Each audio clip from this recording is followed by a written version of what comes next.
Good morning students. आज हम still life study करने जा रहे हैं जिसमें मैं आपको बताऊंगी कि किस तरह से हमने किसी ऑब्जेक्ट को मेजर करना होता है, उसकी हाइट किस तरह से लेनी है और विड्थ किस तरह से लेनी है, और उसके बाद एक बॉक्स को बना करके और उसमें हमने ऑब्जेक्ट को प्लेस करना होता है। अब हम इसको शुरू करने जा रहे हैं। ट्री। अब यहाँ जो ये ऑब्जेक्ट है बेटा, इसकी हम सबसे पहले हाइट लेंगे और फिर इसकी विड्थ लेंगे। अब विड्थ कैसे लेनी है, जो इसका टॉप है वो भी थोड़ा सा कम है और जो इसका बॉटम है वो भी कम है, और जो सेंटर वाला पार्ट है इसका वो ज़्यादा ब्रॉड है। तो किसी भी ऑब्जेक्ट की जब हम विड्थ लेते हैं तो जहाँ से वो ब्रॉड ज़्यादा होता है वहाँ से लेते हैं हम। तो ये हमारी हाइट है और ये हमारी यहाँ से विड्थ आ रही है। अब यहाँ पे सबसे पहले हमने यहाँ बॉटम लाइन ली है बेटे, और फिर इसकी एक सेंटर लाइन ली है। अब क्या करना होता है, इस पेंसिल से ही हमने उस ऑब्जेक्ट को मेजर करना है। वो जहाँ बैठे हैं हम वहाँ वहीं से ही, और जितनी दूर ऑब्जेक्ट है। अब मेरे ऑब्जेक्ट की हाइट अकॉर्डिंग टू जो हमारी दूरी है उसमें उस ऑब्जेक्ट की हाइट इतनी आ रही है, सपोज हो सकता है इतनी आए। जो और पीछे स्टूडेंट बैठे हैं उनकी और छोटी हो सकती है। तो उसमें जैसे मेरी हाइट मैंने इसमें इतनी मेजर की है, तो मैंने इसको अब 4 पार्ट्स में डिवाइड कर लिया। किस तरह से, पहले मैंने यहाँ पे एक सेंटर लिया। अब ये भी हमारे पास सेंटर है और ये भी सेंटर है, और उसके बाद मैंने इसको यहाँ तक ये जो हाइट थी इस तरह से मेजर किया, और फिर मैंने यहाँ तक सेकंड पार्ट हो गया, और फिर ये थंब तक यहाँ पे इसको यूज़ करते हुए ये मेरा थर्ड हो गया, और ये फोर पार्ट हो गया। अब इसके बाद इसको भी हमने 4 टाइम्स ही मल्टीप्लाई करना है। कैसे, अब मैंने यहाँ से ये विड्थ ली और मेरी आई है यहाँ तक ये। अब मैंने इसको यहाँ से लिया 1 पार्ट ये, और फिर ये सेकंड पार्ट, और फिर यहाँ तक 1 और ये 2। अब 4 टाइम्स ही मेरा यहाँ पे हो गया और 4 टाइम्स ही मेरा यहाँ पे हो गया, और मैंने एक यहाँ पे ब्लॉक बना दिया। अब इस ब्लॉक के अंदर जो है हमारी ऑब्जेक्ट की जो ड्राइंग है वो प्लेस होगी। अब बेटे स्टेप 2 में हमने क्या करना है, इसका जो टॉप है उसको भी हमने उसकी भी विड्थ को मेजर करना होता है कितना आया है।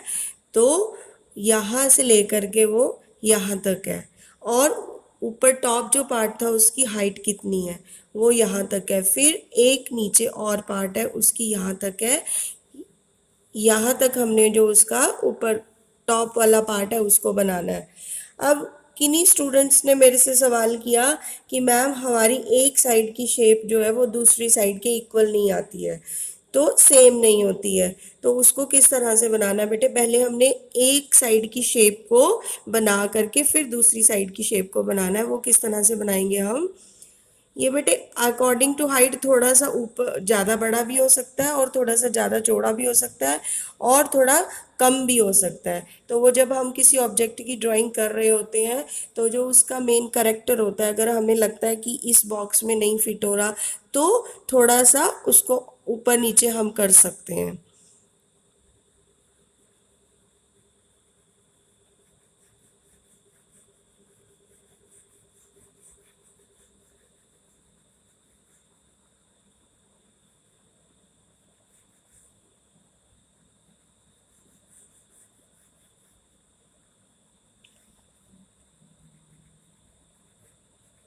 अब इस तरह से इसकी ड्राइंग को हम कर रहे हैं। ये मैंने बताया था जो सेंटर वाला पार्ट जो इसका था ज़्यादा ब्रॉड था, तो ये जो हमारा एक बॉक्स था सेंटर वाले पार्ट को हमने यहाँ तक कवर करना है। तो ये जो है अब हमने इसकी शेप इस तरह से बना रहे हैं। अब इसके नीचे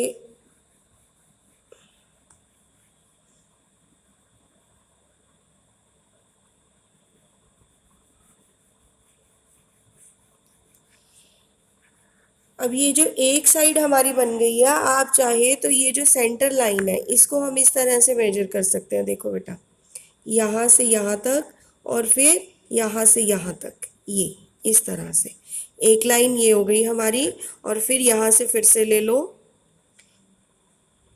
ये यहाँ तक, और फिर इसको यहाँ तक, ये यहाँ तक हो गया। और फिर ये तो हमारे पास ऑलरेडी है ही है, और फिर इसको भी ले लो। इसी तरह से आप 4 5 6 टाइम्स इसको, इस लाइन को ले सकते हो। ये अब हमने ये वाली लाइंस इस तरह से लेनी, ये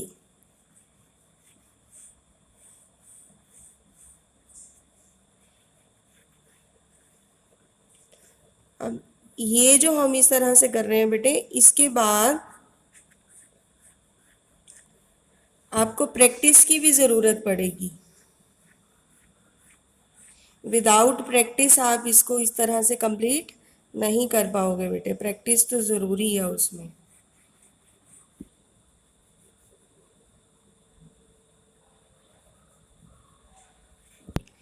तो बेटे इसमें हमने क्या किया कि हमने एक इसको मेजर कर लिया, और कितनी हमें हाइट चाहिए और कितनी हमें विड्थ चाहिए, कि एक ऑब्जेक्ट की मेजरमेंट कितनी होनी चाहिए, कितना कंपोज होना चाहिए according to sheet, according to space.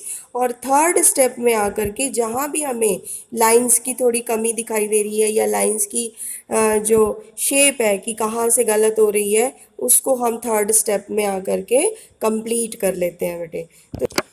तो बेटे इस इन 3 स्टेप्स को अगर हम फॉलो करते हैं, तो फॉलो करते हुए ये आपको हेल्पफुल भी होगा और आपकी प्रैक्टिस भी होगी।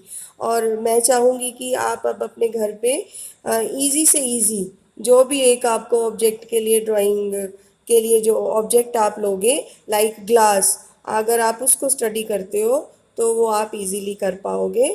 थैंक यू बेटा।